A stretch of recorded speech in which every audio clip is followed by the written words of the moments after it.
안녕하세요, 여러분. 홍계월전 2차 시 수업 시작할게요. 미리 나누어 준 학습지와 교과서 준비해 주세요. 혹시 학습지가 없는 친구는 온라인 클래스 1차 시에 들어가면 학습지 첨부되어 있어요. 다운받아서 준비해 주기 바랍니다. 오늘도 선물을 준비했어요. 물론 좋고 이쁜 시예요.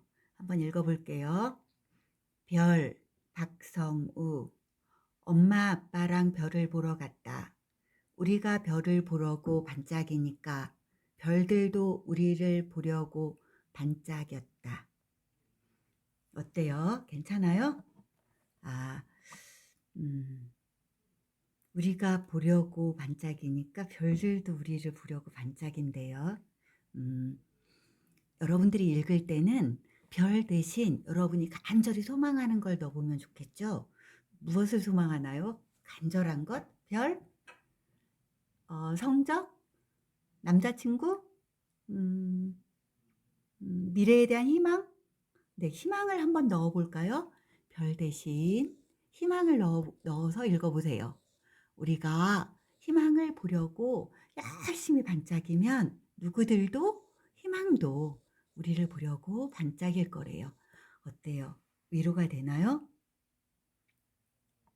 그러면 별을 보려고 반짝이는 하루 살아보기로 해요. 2차 시고요.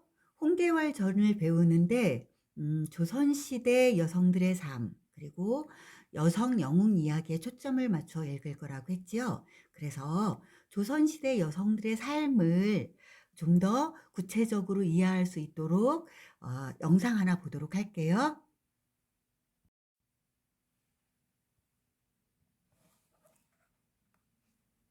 안녕하세요, 유현입니다. 이번 영상은 조선시대 여자 양반들의 미친 일과입니다. 조선시대엔 양반으로 태어나면 다 좋을까요? 남자로 태어나고 집안도 어느 정도 중산층 이상이면 아주 살기 좋은 시대였습니다. 첩을 둬도 되고 기생집에 가도 집에서 아무 말 못하고 집안일엔 신경 쓰지 않아도 되니 말이지요. 이렇듯 조선시대는 남성들의 세상이었습니다. 하지만 여자로 태어난다면 말이 달라집니다. 태어날 때부터 남자가 태어나면 상위에 올려놓고 옥을 가지게 놀게 하고 여자가 태어나면 바닥에 눕히고 귀화를 가지고 놀게 했으며 자랄 때도 남자는 어른의 부름에 빨리 대답하게 하고 여자아이는 느리게 대답하게 하였습니다. 그리고 아이의 신발 태사에는 남자아이의 것은 가죽으로 만들고 여자아이의 것은 천으로 만들었으니 철저한 차별을 두었지요.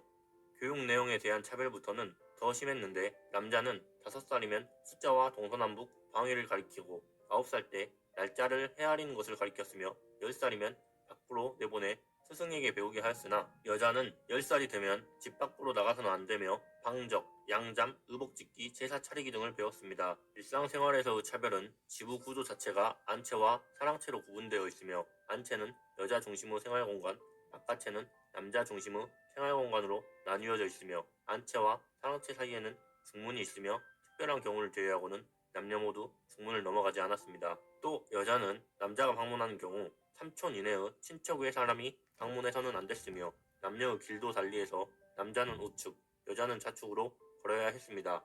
게다가 여자는 가능한 문밖 출입을 자제했으며 부득이하게 나갈 경우 얼굴을 가리거나 가마를 타고 가마를 탈 때 오픈된 가마인 평교자는 안 되고 지붕이 있고 사면이 막힌 옥교자를 타게 했습니다. 여기서 결혼을 하면 출가 외인이라 하여 삼종지혈을 시작하게 되는데 삼종지혈란 어려서는 아버지를 따르고 혼인 후에는 남편을 따르고 남편이 죽으면 아들을 따라야 한다는 도리이며 칠거지약이라고 저의 다른 영상을 보신 분들은 아시겠지만 남편이 아내를 버릴 수 있는 7가지 불평등한 이유 등이 있으며 이것들을 모두 지키라고 어릴 때부터 세뇌 교육을 받습니다. 예로부터 암탉이 울면 나라가 망한다고 여자는 정치에 관여할 수 없고 남자들처럼 고등교육을 받지도 못했습니다. 늘 방구석에서 글 읽고 쓰기, 난치는 법, 수 놓는 법을 연마했습니다. 그리고 조선시대 여성에 대한 교육은 엄격하게 금지되어 있는데 아랫사람들을 잘 챙겨준 세종대왕조차도 여성에 대한 교육을 엄격히 금지했습니다. 여자는 정절, 남편에 대한 절대 복종, 시댁에 대한 헌신 등만 쌓으면 되고 여자가 지식이 많고 문장에 능하면 팔자가 기박하다고 했으며 문장에 대한 재주는 기생이나 하는 일이지 양반가의 여성이 할 일이 아니라고 말하기까지 했습니다. 조선시대 사회는 남녀 상열지사라는 남녀 간의 사랑을 낯 뜨거운 일이라 하여 멀리하라 했고 남녀 7세 부동석이라 하여 족쇄를 채워놨죠. 하지만 조선은 철저한 남성 중심 사회였기 때문에 남녀 상열지사나 남녀 7세 부동석은 양반 여성에게만 적용되는 것이고 남성들은 기생집에 놀다 오거나 이쁜 여자가 있으면 첩으로 삼아 오거나 하였으니 남자 양반들은 내법에 제약 없이 살았습니다. 그리고 서민 여성들은 일을 하러 나가야 하기 때문에 바깥 출입이 자유롭고 딱히 제약이 없었으니 남녀 7세 부동석 같은 내법은 주로 양반 여자에게만 적용된 법이라고 할 수 있겠습니다. 어떠신가요? 서민편은 몸이 힘들어서 여자가 살기 힘들어 보이는데 양반편은 답답하고 차별이 치사해서 살기 힘들어 보입니다. 게다가 지금도 우리는 중학교부터 남녀 반이 따로 있거나 여자 대학교, 이성 친구에 대한 부자연스러움이 존재하는데 이것은 모두 조선시대 유교 사상이 남아있는 것이며 이것은 결코 좋은 일이 아닌 남녀 모두에게 솔직한 사랑을 못하고 서로에 대해 접근성이 떨어지고 생물학적 헌신 능력도 떨어지게 만드는 악순환이 반복되는 것이니 개인적으로 유교 사상이 없어졌으면 좋겠습니다. 이번 영상이 도움이 되셨다면 구독과 좋아요 부탁드립니다. 동영상 잘 보았나요? 조선시대 여성들의 삶의 모습을 다룬 동영상이었는데, 양반들의 삶이 그러했다면, 그보다 낮은 평민들이나 노비들의 삶은 어땠을까 미루어짐작할 수 있나요? 궁금한 사람은 동영상 더 한번 찾아보기 바랍니다. 이제 교과서 367쪽 본문 내용으로 들어가도록 하겠습니다. 음, 어, 여기는 본문은 위기에 해당되는 부분이고요. 위기는 갈등이 고조되는 부분이라고 했지요. 여기는 보국과 계월이 천자의 명에 따라서 결혼을 해요. 그런데 두 사람은 서로 사이가 별로 좋지 않아서 그렇잖아도 관계가 별로 좋지 않았는데 혼례를 치른 다음 날 어떤 일이 일어나지요? 보국의 애첩인 영춘이 계월의 행차를 보고도 예를 갖추지 않자 계월이 군법을 적용해서 목을 베버렸어요. 매우 심각한 일이죠. 그래서 이 이야기를 들은 보국은 계월이 영춘을 죽였다는 말을 듣고 분함을 이기지 못해 부모에게 아립니다. 계월이 전날은 대원수되어 소자를 중군장으로 부렸으니 군대에 있을 때에는 소자가 계월을 업신여기지 못하였습니다. 부대에는 보통 선봉대가 있고 중군이 있고 후군이 있어요. 여기가 말하자면 중군이라고 할 수 있고 여기를 책임지던 장군이 누구였어? 보국이었죠. 그리고 계월은 누구였어요? 이 나라의 전체 부대의 최고 대장인 원수였지요. 그러니까 과거에 자기는 중군을 맡은 장군이었으니까 누구? 대원수인 계월을 업신여길 수 없었다 이 얘기죠. 하지만 지금은 계월이 소자는 누구예요? 네, 보국이지요. 부모님 앞에서 자신을 낮추어서 소자라고 이야기하지요. 보국의 아내 이혼이 어찌 소자의 사랑하는 영춘을 죽여 제 마음을 편안치 않게 할 수 있단 말입니까? 하면서 지금은 자신이 남편이고 계월은 누구야? 아내이냐. 그래서 지금은 어떤 상태라는 거예요? 남편이 아내인 계월을 업신여길 수 있는 처지로 뒤바뀌었는데 어찌 계월이 자신의 애첩인 영주를 죽일 수 있냐 이러면서 분노하는 부분이죠. 여기에는 어떤 사고가 깔려 있는 걸까요? 네, 첫 번째 남성 중심주의 사회, 남성 중심. 두 번째는 어떤 내용이 있을까요? 네, 이것을 다른 말로 하면 가부장적 사고겠죠. 가부장이란 집안의 가장은 누구예요? 남편이라는 거죠. 그래서 아내나 집안 다른 식구들은 남편의 말에 따라야 됐어요. 절대적으로 복종했어야 되고. 세 번째, 이것을 다른 말로 뭐라고도 하죠? 남존여비라고도 하죠. 남자는 존귀한 존재, 존은 높을 존자예요. 귀한 존재라는 것이고, 여자는 비자는 낮을 비자는 뜻이에요. 여자는 낮은 존재예요. 그래서 남자의 말에 절대 복종하고 순종해야 되는 존재란 뜻이죠. 그래서 지금은 내가 누구를 아내인 개월을 업신여겨도 되는 존재야. 그런데 감히 아내인 개월이 자신의 애첩을 건드렸다는 거죠. 그래서 분노하는 내용이었습니다. 여공이 이 말을 듣고 만류합니다. 여공은 누구죠? 시아버지죠. 개월이 비록 내 아내는 되었으나 벼슬을 아직 놓지 않았어. 벼슬로는 누가 높았죠? 네, 개월이 높았죠. 그리고 기계가 당당하니 좋게 너를 부릴 만한 사람이다. 그러나 예로서 너를 섬기고 있으니 어찌 마음씀을 그르다 하겠느냐. 여기는 여공이, 시아버지인 여공이 아들 보국에게 얘기하는 거죠.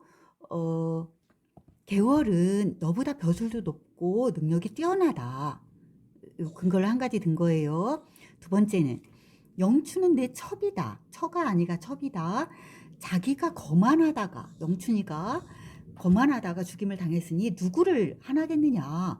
또한 개월이 잘못해 궁에서 일하는 노비를 말하죠. 궁노비를 죽인다 해도 누가 개월을 그르다고 잘못했다고 책망할 수 있겠느냐. 너는 조금도 염려하지 말고 마음을 변치 말라 하면서 누구 잘못이야? 노비나 첩은 마음대로 할 수 있어. 개월이가 결국은 누구 잘못이야? 영춘이가 잘못했어. 이 얘기죠. 그 다음에 세 번째, 만일 개월이 영춘을 죽였다 하고 개월을 꺼린다면 부부 사이의 의리가 변할 것이다. 부부 사이의 의리는 부부 관계에 문제가 생긴다. 그러면 안 된다. 이 얘기를 하는 거죠. 그 다음에 세 번째는 너는 천자께서 중매하신 여자야. 개월을 싫어한다면 내게 해가 있을 것이야. 황제가 중매를 섰는데 부부관계 잘 안 됐다. 그러면 뭐 할 것이야? 그에 대한 책임을 천자께서 지지 않을까요? 후환이 있을 것이야. 그러니까 어떻게 해? 조심하라. 이렇게 네 가지죠. 네 가지 이유를 들어서 아들을 만류하고 있습니다. 그랬더니 마음이 바뀌었나 볼까요? 보국이 뭐라고 합니까? 장부가 되어 계집에게 괄시를 당할 수 있겠나이까? 이렇게 말하는 걸로 보아서 아버지인 여공의 의견을 받아들이지 않은 것 같죠? 이 말에 드러나는 그 남편인 보국의 의식, 뭐라고 할 수 있겠다고요? 네, 남성 중심적 사고, 남존 여비 의식, 가부장적 가치관, 이것이 그대로 반영되어 있구나라는 걸 알 수 있지요. 보국이 이렇게 말하고 그 후부터는 개월이 방에 들지 않았다. 이게 지금 결혼한 지 다음 날에 있었던 일이죠. 그런데 결혼 초부터 두 사람의 관계가 지금 심상치 않음을 알 수 있지요. 이에 개월이 영춘이 때문에 나를 꺼려오지 않는구나 라고 생각했다. 누가 보국을 남자를 하겠는가? 여자에게도 비할 수 없구나 하면서 보국인 여자만도 못해 속이 좁아 하면서 보국의 속 좁음을 탓하고 있다는 것을 알 수 있습니다. 이렇게 말하며 자신이 남자가 되지 못한 것이 분해 눈물을 흘리며 세월을 보냈다. 그래서 남자 중심적인 사회에 대한 분노, 한스러움, 이것을 개월은 나타내고 있다는 것을 알 수 있습니다. 여기까지가 위기이고, 위기에는 영춘의 일로 보국과 갈등을 겪으며 규중에서 자신의 신세를 한탄하면서 살아가는 개월의 모습을 읽을 수 있었습니다. 교과서로 다시 들어가도록 할게요. 368쪽이고요. 각설, 여기서부터 이 작품이 절정에 이르러요. 갈등이 최고조에 이르는 부분이다 라고 생각하면 되겠죠. 각설은 물리칠 각자에다 말씀설이에요. 그동안 해왔던 요 이야기를 마치며 그만두며 이런 뜻이에요. 그리고 다른 이야기로 전환시키겠다는 뜻입니다. 이때 남관의 수장이 장계를 울렸다. 남관은 지역 이름, 이곳의 수장하면은 우두머리죠. 요쪽의 대표가, 장계는 지방에 있는 신하가 임금님한테 올리는 보고서예요. 보고서를 올렸다. 천자께서 급히 뜯어보시니 다음과 같은 내용이었다. 네, 이거는 남관에 있는 수장이 보낸 장계이지요. 장계 내용입니다. 어떤 내용인가 볼까요? 오왕과 초왕이라는 사람이 반란을 일으켜서, 얘는 나쁜 놈이네. 지금 황성, 천자가 있는, 중국의 황제를 천자라고 하죠. 천자가 있는 황성을 침범하고자 한대요. 오왕은 구덕지라는 이름을 가진 사람을 원수로 삼았어. 대원수가 누구였죠? 국가 군대의 총대장을 말하는 거죠. 대원수로 삼고, 초왕은 장맹길이라고 하는 장군을 선봉대 장군으로 삼았다는 거예요. 삼았어요. 그리고 이들은 장수 1000여 명과 군사 10만, 10만 명 하면 어마무시한 부대인 거지요. 이 적군이 매우 강할수록 이것을 막아낸 장수의 업적은 더욱 빛나겠죠. 그래서 적의 세력을 크게 만드는 측면도 있겠죠. 작가가. 아무튼 장수 1000여 명과 군사 10만 명을 거느려서 호주의 북쪽에 있는 마을 70여 개의 성을 이미 무너뜨리고 항복을 받았대요. 그리고 형주에 있는 자사 이왕태라는 사람들도 벌써 목을 베고 쳐들어왔대요. 그래서 소장은 누구지요? 천자 앞에서 자신을 낮춰 부르는 장수, 소장이라고 하죠. 남관의 수장을 말하는 거겠죠. 소장의 힘으로는 능히 방비할, 막아낼 길이 없어 감히 아래 오니 엎드려 바라건대 천자께서는 어진 명장을 보내서 적을 막아주세요. 이래서 어진 명장 하면 떠오르는 사람이 있어요? 이걸 막을 자 유일하게 누가 있을까요? 개월이겠죠.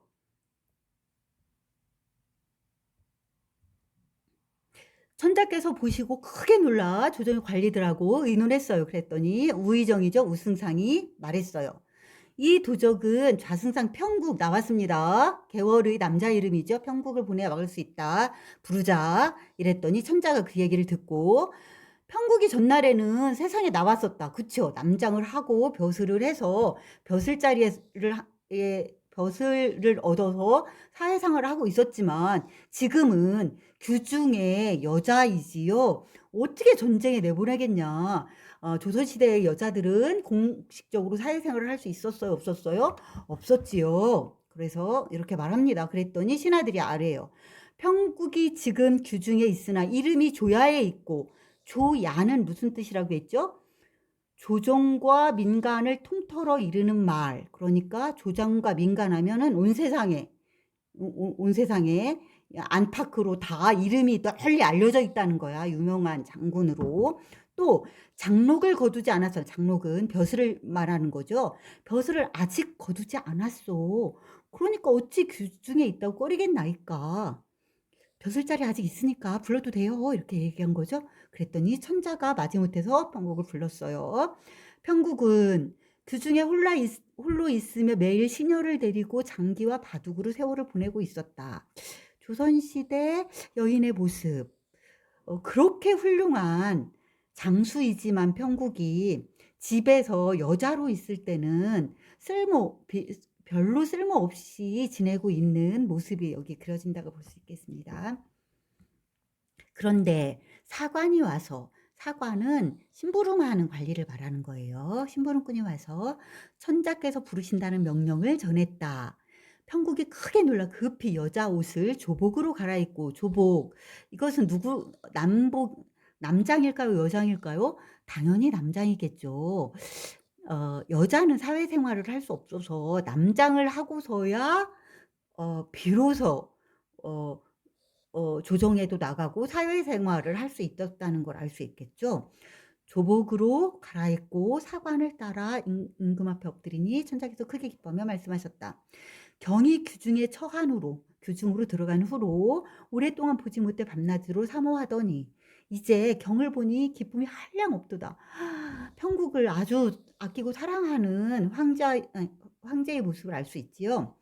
그런데 짐이, 이것은 천자가 자신을 지칭하는 말이죠. 짐이 덕이 없어 지금 오나라와 초나라 두 나라가 반란을 일으켜 호주의 북쪽 땅을 쳐서 항복을 막고 남관을 해쳐 황성으로 여기도 치고 황성까지 범하려고 한다. 경이 그 일을 맡아서 처리해주고 사직 나라를 보호하라. 이렇게 말씀하시니 편국이 엎드려 아뢰입니다. 370쪽이에요. 조정의 신하들도 천자께서도 개월이의 능력을 인정하는 걸 알 수 있겠죠. 이렇게 큰 전쟁에 개월이를 내보내는 것으로 보아서.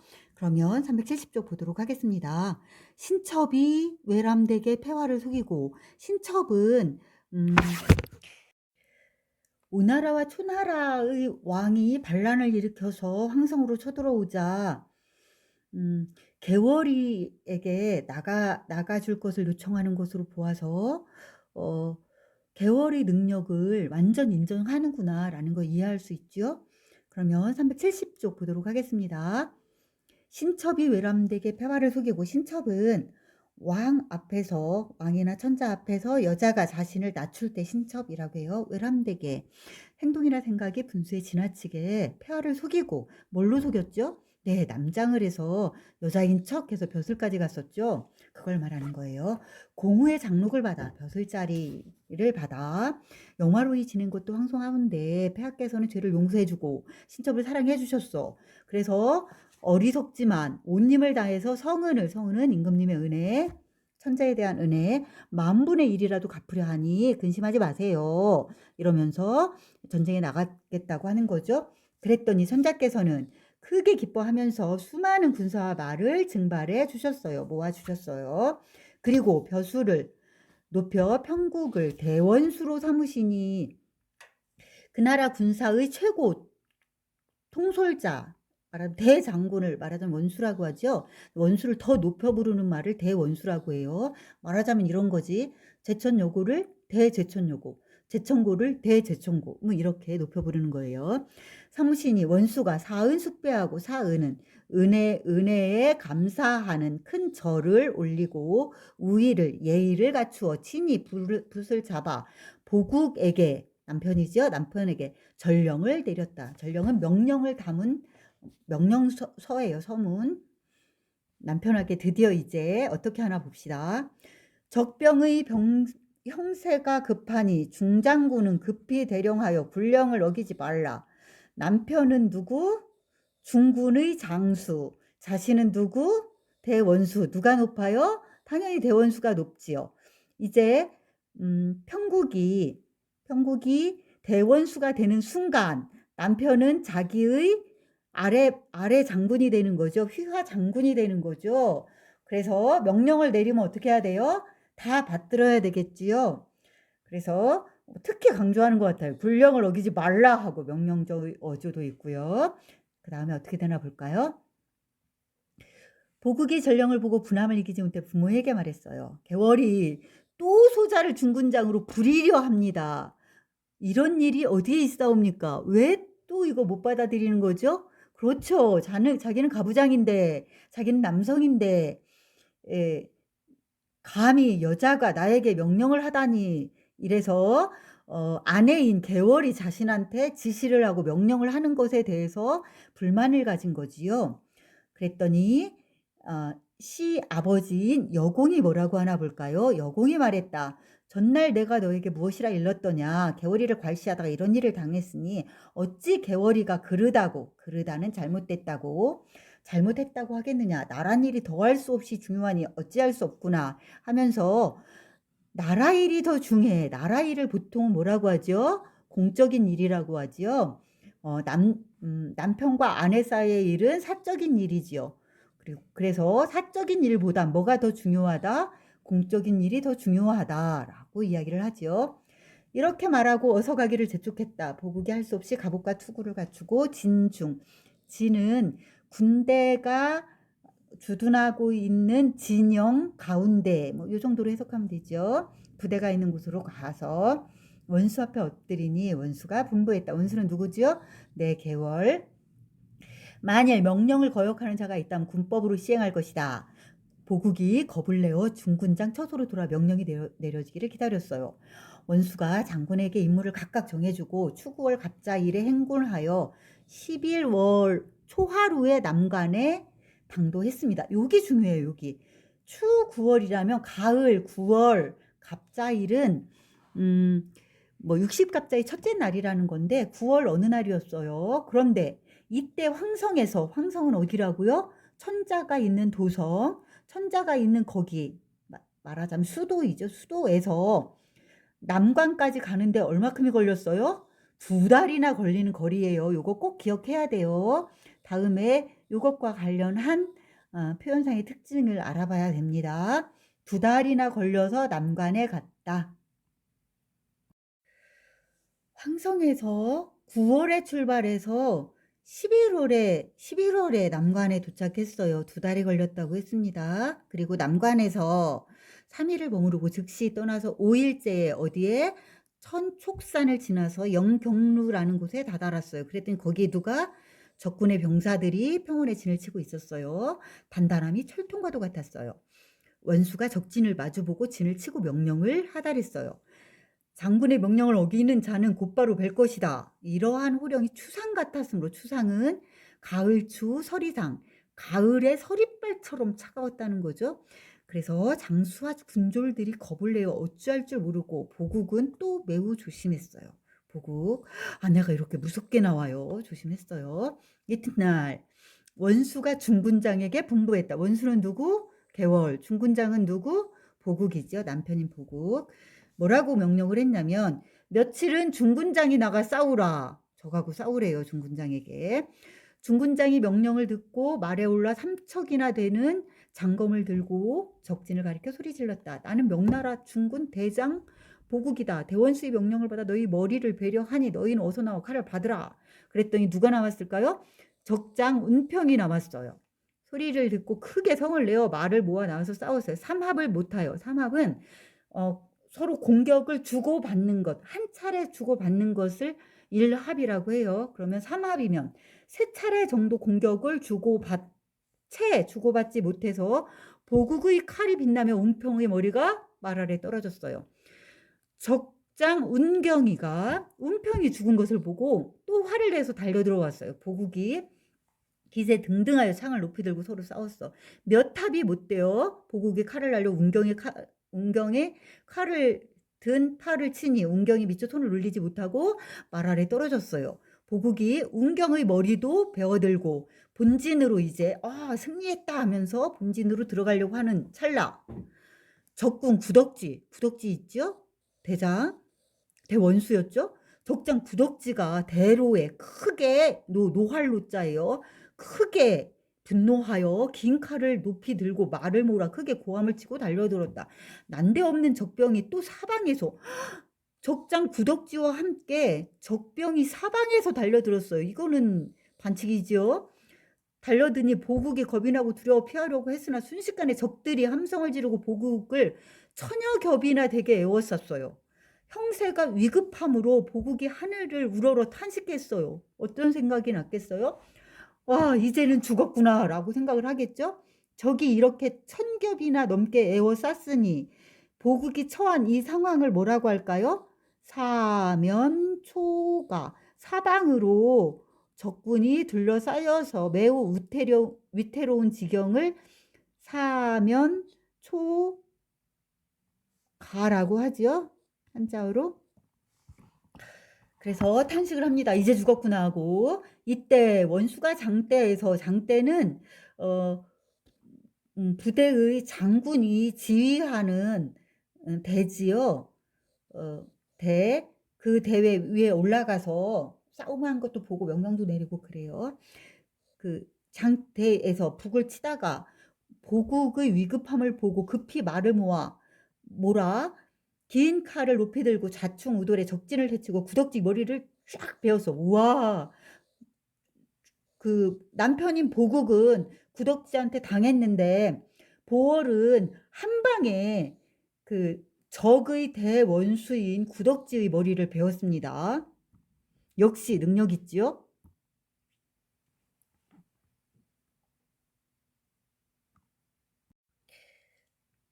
372쪽이에요. 그래서 보국을 구합니다. 몸을 날려 적진에서 충돌하니 동해번쩍 서쪽의 장수를 베고 남쪽으로 가는 듯하다 북쪽의 장수를 베었다. 이처럼 좌충우돌하여 적장 50여 명과 군사 1000여 명을 한 칼로 소멸 죽여버렸어. 본진으로 들어왔어요. 이게 가능할까요? 불가능하죠. 이런 것을 뭐라고 해요? 고전 소설에서 자주 보이는 뭐다? 비현실적인 장면이다 라고 이해하면 되겠습니다. 보국이 원수를 보기를 부끄러워하니 원수가 보국을 꾸짖어 말했다. 왜 보국이 원수를 보기를 부끄러워했겠어요? 그렇죠. 개월이 너는 여자야. 그러니까 그의 능력이 있더라도 그걸 인정하지 않고 가부장적인 태도를 가져왔지요.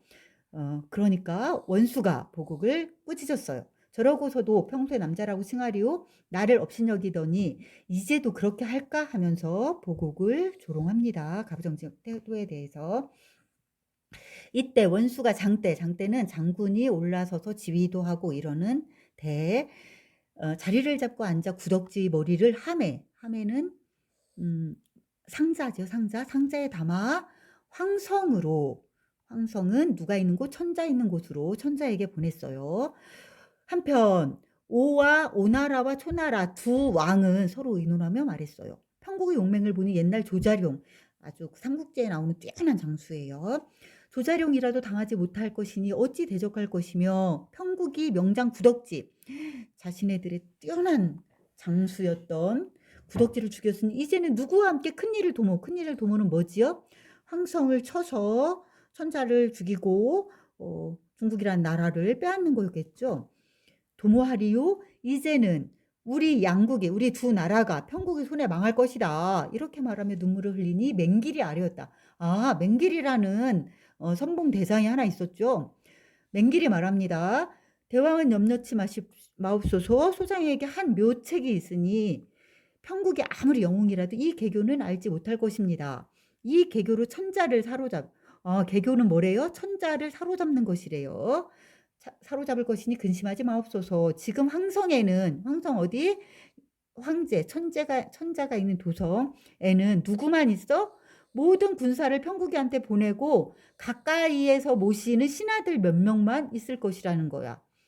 평국이 모르게 군사를 거느려 오와 초의 동쪽을 넘어 이쪽으로 해서 양자강으로 해서 황성을 치세요. 천자는 반드시 황성을 버리고 도망해서 살기를 바라고 항서를 올릴 것이다. 항서는 항복하는 문서예요.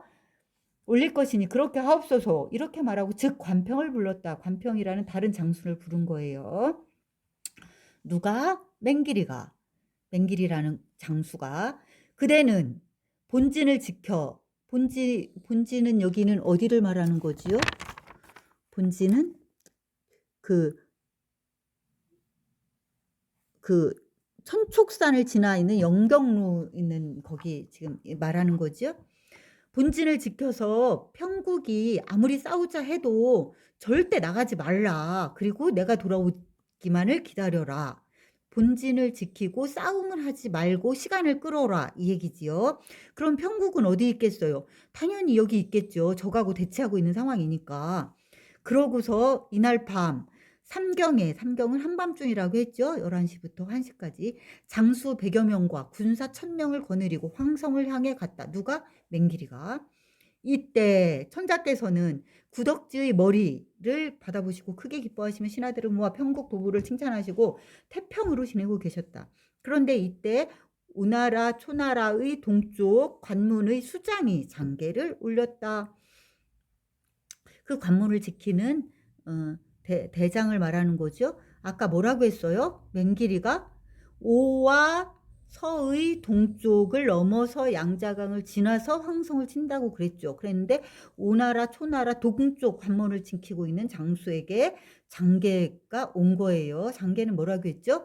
지방에 있는 부하가 임금님한테 올리는 보고서 373쪽 장계의 내용입니다. 양자강이 드넓은 모래사장에 수많은 군사와 말들이 몰려오며 황성을 침범하려고 합니다. 위험하다는 거죠. 천자께서 매우 놀라시고 조정 관료를 모아 의논하셨다. 그러나 적장 맹길이 동쪽 관문을 깨치고 들어와 백성을 무수히 죽이고 대궐에 불까지 질렀어요. 불빛이 하늘에 닿을 정도였다. 이에 장안의 명나라의 수도가 장안이지요. 백성들이 물 끓듯 하며 도망했다. 천자께서 매우 놀라시고 용상을 두드리다가, 용상은 임금님이 사용하는 책상 정도라고 생각하면 됩니다. 기절을 해버리셨어요. 우승상, 의정, 천의가 천자를 황제를 말하자면 등에 업고 북쪽 문을 열고 도망했어요. 드디어 도망합니다. 시신, 가까이에서 모시는 신하라고 했죠. 100여 명이 따라가 천태령, 그게 이름이에요. 여기를 넘어갔다. 적장 맹길이 천자께서 도망하시는 것을 보고 크게 소리를 질렀다. 명나라 황제는 도망치지 말고 항복하라. 이렇게 소리치며 쫓아오니 모시는 신하도 넋을 잃고 죽기 살기로 나아가니 앞에 큰 강이 가로막고 있었다. 헉. 뒤에는 누가 쫓아와요? 적병이. 앞에는 강이. 이런 것을 뭐라고 하죠? 매우 위험한 상황에 처했다. 이것을 가리키는 사자성어들이 있었으니 뭐지요? 사면에 초나라의 군사가 둘러싸여 있어 위험해. 진퇴양양은 나아가지도 못하고 도망가지도 못하는 어려운 지경이야. 풍전등화, 바람 앞에 등화, 등불이야. 누라는 계란이 쌓여있어. 계란이 쌓여있으면 어떻죠? 위태롭지요. 위태로운 모습을 말합니다. 네 가지 다 일상 속에서 자주 사용하는 사자성어이니 여러분들이 꼭 익혀두고 활용할 수 있었으면 좋겠습니다. 이에 천자께서 하늘을 우러러 탄식하셨다. 이제는 죽겠구나. 앞에는 큰 강요, 뒤에는 적병이 있어 형세가 급한 이 일을 어찌하겠는가 하고 탄식합니다. 천자는 약한 것 같아요? 강한 것 같아요? 네, 약하네요. 374쪽이에요. 이렇게 말씀하시면 천자가 자결하려고 해요. 자살하려고. 그랬더니 적장인 맹길이 벌써 달려들어 천자 앞에서 창을 휘두르면서 죽는 것이 아깝거든 항소를 어서 올리라 해요. 왜 자결을 막을까요? 당연하죠. 항복 문서를 받아야 되니까 사로잡아야 되는 거지요. 그래서 항소를 올려라. 항소는 항복 문서예요. 하니 이에 모시는 신하 등이 애걸했다. 종이와 붓이 없어 성 안에 들어가 항서를 쓸 것이니 장군은 우리 황상은 누구? 천자 살려주소서. 종이 붓이 없으니까 안 된다 이 얘기죠. 맹길이 눈을 부릅뜨고 꾸짖었다. 내 왕이 목숨이 아깝거든 손가락을 깨물고 옷자락을 찢어 항복 문서를 써라. 종이 붓이 없다니까 이걸 사용하라는 거예요. 천자께서 혼비백산하여 혼이 날아가고 넋이 흩어져서 막 이런 정신이 없다는 거예요. 혼비백산은. 용포. 임금님의 옷의 소매를 뜯어서 이걸 종이로 사용하는 거죠. 손가락을 입에 물고 깨물려고 하니 왜? 깨물어서 피로 항복 문서를 쓰려고 참아 못하고 하늘을 우러러 통곡하고 말씀하셨다. 400년 사직이 내게 와서 망할 줄을 어찌 알았는가. 역사가 400년 됐어요. 명나라가. 근데 이제 망하게 됐다는 거죠. 이렇게 말씀하시며 대성통곡하시니 햇빛도 빛을 잃었다. 이때 원수는 누구지요? 네, 개월, 편국, 진중에 있으며 자기네 진영 가운데 있으며 적을 무찌를 묘책을 생각하고 있었다. 그런데 자연히 마음이 어지러워 장막 밖에 나가 천기 하늘의 기운을 살펴보았어. 자미성이 자리를 떠나고 모든 별이 살기 등등하여 은하수에 비치고 있었다. 자미성은 중국의 천자 황제를 상징하는 별로 이 별의 모습을 통해서 천자의 상태를 말하자면 예측하는 거예요. 이것이 자미성이 자리를 떠났어? 그럼 천자가 자리를 떠났다는 거죠. 모든 별이 살기등등해 으시시하네. 은하수에 비치고 있었다. 원수가 크게 놀라 중군장을 불러 말했다. 내가 천기를 보니 천자의 위태함이 경각에 있도다. 천기 하늘의 기운을 보니 천자가 위태하기가 경각은 뭐지요? 눈 깜빡할 사이 아주 짧은 시간에 있다 얘기지요. 요것도 뭐라고 할 수 있을까요? 고전소설의 비현실성이라고 할 수 있어요. 실제로 여러분 생각을 해보세요. 하늘을 보고 별을 보고 한 2달 동안 가야 될 거리에 떨어져 있는 천자가 위험한지 안 위험한지 실제로 알 수 있을까요? 실제로 알 수 없죠. 이런 것도 비현실성이라고 할 수 있고 또 개월의 능력, 탁월한 능력자다라는 것도 알 수 있겠지요. 그다음에 내가 홀로 가려 하니 장군은 장수와 군조를 거느리고 진문을 굳게 닫고 내가 돌아오기를 기다리라.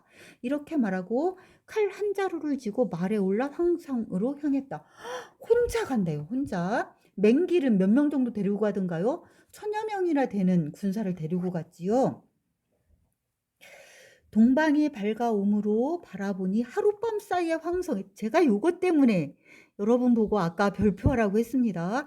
하룻밤 사이에 황성에 다다랐어요. 임금님 저기 천자가 있는 곳에.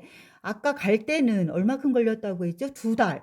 2달 정도를 걸어서 갈 수 있는 그 먼 거리를 하룻밤 사이에 갔어요. 이게 가능한가요? 네, 이것도 고전 소설이 가지고 있는 비현실성이라고 할 수 있겠죠.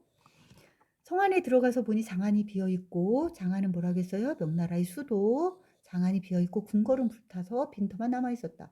원수가 통곡하며 두루 다녔으나 한 사람도 없었다. 천자께서 가신 곳을 알지 못하고 망극해하고 있는데 문득 수채구멍에서 하수도구멍에서 한 노인이 나타납니다. 매우 우연스럽죠? 원수를 보고 매우 놀라 급히 들어갔다. 이제 군사니까 자기 적군인 줄 알았나 보죠. 원수가 급히 쫓아가며 나는 도적이 아니다. 대국, 대명나라, 대원수 평국이니 놀라지 말고 나와 천자께서 계신 곳을 일러달라. 375쪽이에요. 하니 노인이 그제야 도로 기어나와 대성통곡했다. 원수가 자세히 보니 이 사람은 기주 후 여공이었대. 여공 누구죠? 시아버지. 급히 말에서 내려 땅에 엎드려 통곡하며 말했다.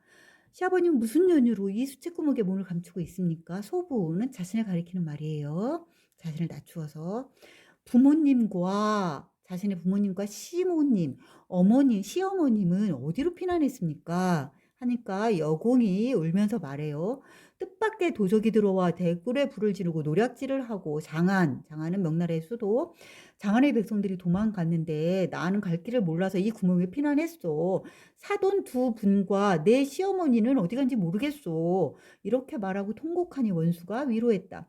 설마 만나 배울 날이 없겠나이까? 이것은 왠지 앞으로 다시 만날 것임을 암시하는 내용인 것 같죠? 또 물었다. 황상, 천자를 말하는 거죠. 황상께서는 어디가 계시나이까? 여공이 대답했다. 여기 숨어서 보니 한 신하가 천자를 업고 북문으로 도망해 천태령을 넘어갔는데 그 뒤에 도적이 따라갔으니 천자께서 매우 위급할 것이다. 원수가 크게 놀라 말했다. 천자를 구하러 가니 아버님은 제가 돌아오기를 기다리세요. 그러고는 말에 올라 천태령을 넘어갔다. 순식간에 한수 북쪽에다 순식간에 가는 것 누가 아는 거지요? 영웅적인 인물이나 가능하지요. 이것도 비현실적인 거라고 할 수 있겠죠. 보니 심리가 되는 모래사장에 적의 병사들로 가득하고 항복하라는 소리가 산천에 진동하고 있었다. 원수가 이 소리를 듣자 투구를 고쳐 쓰고 우레는 천둥같이 이런 거니까 비유지요. 소리치며 말을 채찍질을 해서 달려들어 크게 호령했다. 적장은 나의 황상을 해치지 말라. 평궁이 여기 왔노라. 이에 맹길이 적장이지요. 두려워해 말을 돌려 도망하니 원수가 크게 호령하며 말했다. 내가 가면 어디를 가겠느냐. 도망하지 말고 내 칼을 받으라. 이와 같이 말하며 철통같이 달려가니 원수의 준총마, 원수의 말도 뛰어나요. 주홍 같은 입을 벌리고 순식간에 맹길의 말꼬리를 물고 늘어졌다. 맹길이 매우 놀라 몸을 돌려 긴 창을 높이 들고 원수를 찌르려고 하자 원수가 크게 화를 내서 칼을 들어 맹길을 치니 맹길이 두 팔이 땅에 떨어졌다. 원수가 또 자충우돌해 적조를 모조리 죽이니 378쪽 마지막 장이네요. 피가 흘러 뇌를 이루고 적졸의 죽음이 적의 졸병들의 죽음이 산처럼 쌓였다. 정말 피가 흘러 냇물을 이루고 죽음이 산을 이루었을까요? 당연히 이건 뭐겠어요? 과장법이고 비유법이겠죠. 뭐뭐처럼. 이때 천자와 신하들이 넋을 잃고 어찌할 줄을 모르고 천자께서는 손가락을 깨물려 하고 있었다. 이게 어떤 상황인지 알죠? 천자가 손가락을 깨물어 그 피로 자기 찢은 옷자락에다가 항복 문서를 쓰려고 하는 그 순간을 말하는 거예요. 요 즈음에 원수가 급히 말에서 내려 엎드려 통곡하며 여쭈었다. 폐하께서는 옥체를 보증하옵소서. 옥체는 임금님의 몸. 평국이 왔나이다. 천자께서 혼미한 가운데 평국이란 말을 듣고 한편으로는 반기며 한편으로는 슬퍼하며 원수의 손을 잡고 눈물을 흘리며 말씀을 못하셨다. 원수가 옥체를 간호하니 이윽고 천자께서 정신을 차리고 원수에게 치하하셨다. 치하는 칭찬하는 것, 칭찬하고 고마워함. 짐이 모래사장의 외로운 넋이 될 것을 외로운 넋은 뭐죠? 죽어서 넋만 남아 혼자 모래사장을 돌아다녀. 그러니까 죽을 뻔했다는 거죠. 죽게 된 것을 원수의 덕으로 사직을 안보하게 되었도다.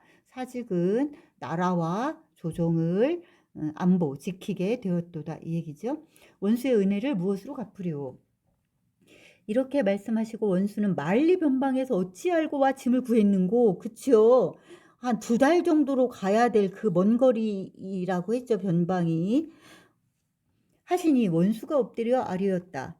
천기를 살펴보고 군사를 중군장에게 부탁하고 황성에 왔습니다. 장안이 비어있고 폐허의 거처를 모르고 주저하던 차에 시아버지 여공을 만나서 급히와 적장 맹기를 사로잡은 것입니다.